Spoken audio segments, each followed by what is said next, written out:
ইনারে যখন কেউ মনে কষ্ট আনবেন না, আমি হেফাজতের লোক, চরমনের লোক, কারো মনে কষ্ট আসলে আমার কোনো ভয়ের কিছুই নাই। ইনারে উঠতে দেয় না স্টেজে, খারাপ লাগছে আমাদের কাছে, কিছু করতে পারি নাই। হে যখন নিচে সাদা রুমাল বিছায় বসে ইনুসাব ছিল, তখন আমার দিলে একটা কথা আসছে, এটা মাওলানা ফয়জুল করিমের কোন বুজুর্গি বরকত না, এটা তো এক খানদানের সিলসিলার বরকত, যে মান তাওয়াযা লিল্লাহি রাফাহুল্লাহ, সে নিচে বসছে আল্লাহ তাকে উপরে উঠাবে। হেরে দালাল বলছে কি হয়েছে? দালাল না, আমিও দালাল না, আমাদেরকেও দালাল বলে। আমাকে বলে চরমনাই কেন যান? তো চরমনাইকে যেরকম মহব্বত করি, সন্দীপীরও মহব্বত করি। উনিও গঙ্গুইর সিলসিলার, ইনিও গঙ্গুই সিলসিলার। 14টা খেলাফত আছে, আমার মুরিদ একটাও নাই আল্লাহর রহমতে, আমি মুরিদ করি না। হাটাজার হুজুর খেলাফত দিছেন, আরো অনেকে খেলাফত দিছেন, মুরিদ একটাও নাই আল্লাহর রহমতে। আবার এরকম এখানে অনেক আছে যার 5টা খেলাফত নাই, কয়েক লাখ মুরিদ। বুঝেন নাই কথাটা? মুরিদ করি না, কি করুম?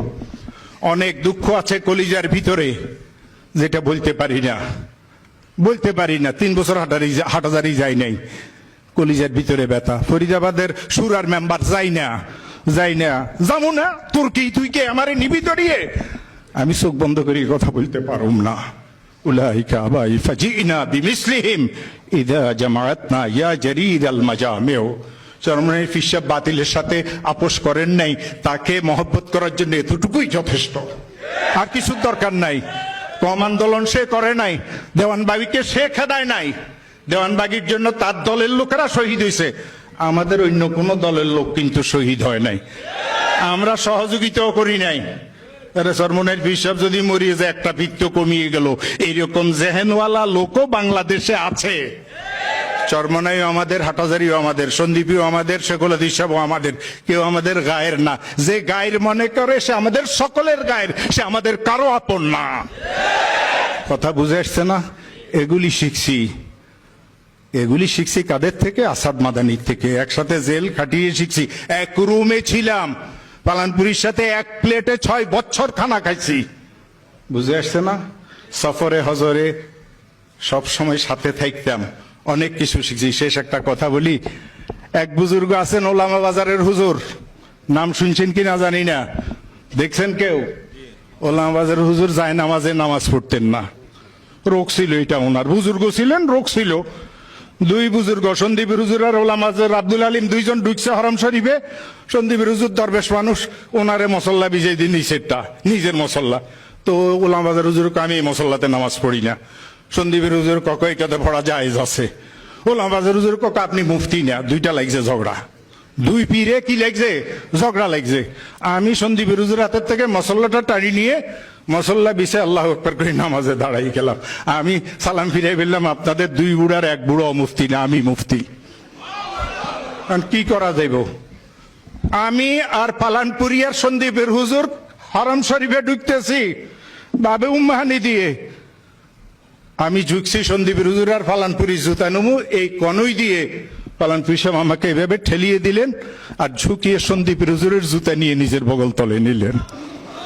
শিখাই দিলেন আল্লাহর ওলিদেরকে সম্মান কিভাবে করতে হয়। যে চরমনাইয়ের পীর সাহেব ফজলুল করিমকে সম্মান করে না, হে যদি বলে আমি আহমদ শফির খলিফার মুরিদ, হে আহমদ শফির খলিফাও না, মুরিদও না, সে ধোঁকাবাজ। কারণ তুমি চরমনাইরে সম্মান কেন করতে পারো না? কি দোষ করছে? আমারে কয় আমার সাথীরা, এই দেশের বুড়া সব আলেমেরা আমার সাথী, আমারে কয় কিছুদিন পরে ঢিলার মতো ব্যবহার করি আপনাকে ফালাই দিবে। মরুম পীর সাহেব আমারে কইছে আপনি আমার ছেলেদের সাথে থাকবেন।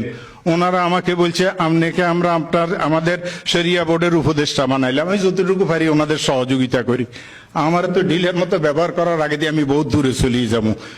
আমি এই ব্যাপারে এত শক্ত, আমি শ্বশুরও চিনি না, বাপও চিনি না। বাপের মকামে, শ্বশুর শ্বশুরের মকামে, কিন্তু আকীদার মাসলাতে যখন কোনো উল্টা সিধা হয় আমি তাদের সাথে নাই। অতএব আমাদেরকে এই সিদ্ধান্ত নিতে হবে। মাওলানা হাসান জামিল সাহেব আমাদের অনেক স্নেহধন্য, আমার অনেক ভালোবাসার, আমি আল্লাহর রাস্তায় অনেক মহব্বত করি। জীবনে এই 2বার, দ্বিতীয়বার দেখা হয়েছে তার চেহারা। এরা বড় বড় বক্তা সবাই, মাওলানা মামুন সাহেব, এদের নাম শুনলে বুঝেন না, ওই যে মাইটে আছে না এখন কারেকম ফতুয়া, সব মুফতিরা বসা আছে। পালানপুরি সাহেব দেখলে এখানে যদি দেখতো যে এ ছবি উঠাইতে আছে, তো কইতে জাহান্নামে কেন আসছো? বুঝেন নাই? আমাদের এখনো দালেফতাগুলির ফতু এগুলি হারাম। ও বলতে পারি না, একলা বললে কেউ হুজুরের মাথা খারাপ হয়ে গেছে, বুড়ো হয়ে গেছে না, বুঝেন নাই? তো অনেক কথা বলতে পারি না, কিন্তু ইনাদেরকে আমরা আল্লাহর রাস্তে মহব্বত করি, হাসান জমিলের মহব্বত করি, মাওলানা মামুন সাহেবের মহব্বত করি, ওই যে মাওলানা ওবায়দুল্লাহর মহব্বত করি, মাওলানা কি নাম নদবী সাহেবের মহব্বত করি, এরপর আইয়ুবের মহব্বত করি। আইয়ুব সাহেব তো আমরা বাজান বাজান করি ডাকে, আমি কি এর বাপ? সম্মানের বাজান। আল্লাহ তাদেরকে আরো বড় করুক, আল্লাহ তাদেরকে একতার জন্য প্রতীক করুক। এই দেশের ওলামায়ে হক্কানি রব্বানি যদি এক হয়ে যায়, কোথায় যাইব বাতিল, কোথায় যাব মওদুদি, কোথায় যাব মহিলা, কোথায় যাব নাস্তিক, কোথায় যাব মুরতাদ, কেউ জানে না। সবাই এক হওয়ার দরকার, এক হওয়ার জমানা আসি গেছে। সালামু আলাইকুম রহমতুল্লাহ।